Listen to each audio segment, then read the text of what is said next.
வணக்கம். நான் சுபவீர பாண்டியன். சமூகத்தில் வெறும் 3% வட இந்தியாவில் 5% மட்டுமே இருக்கிற பார்ப்பனர்கள் எப்படி ஒரு மிகப்பெரிய ஆதிக்கத்தை செலுத்த முடிகிறது என்பது குறித்து பாலகிருஷ்ணா என் நாயர் என்பவர் த டைனமிக் பிராமின் என்று ஒரு புத்தகத்தில் மிகச் சரியாக விளக்கியிருக்கிறார்.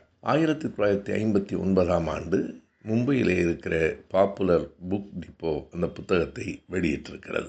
அதில் அவர் குறிப்பாக ஒரு செய்தியை சொல்லுகிறார். கிராமங்களிலிருந்து பார்ப்பனர்கள் மெதுவாக நகரங்களை நோக்கி நகரத் தொடங்கினார்கள். அங்கே அவர்கள் நிர்வாகத்தை கைப்பற்றினார்கள். மன்னர்களுக்கும் குறுநில மன்னர்களுக்கும் ராஜ குருக்களாக இருந்ததால் அவர்களின் நிர்வாக திறமையை ஆங்கிலேய அரசும் மதித்தது. எனவே நிர்வாகத்திற்குள், பிறகு அங்கிருந்து நீதித்துறைக்குள், வளர்ச்சி போக்கில் அவர்கள் ஊடகத்துறையில் நுழைந்தார்கள். இந்த மூன்றையும் கையில் வைத்து கொண்டார்கள். நம்மவர்களோ விவசாயம், தொழில் இவற்றையே நம்பியிருந்தார்கள்.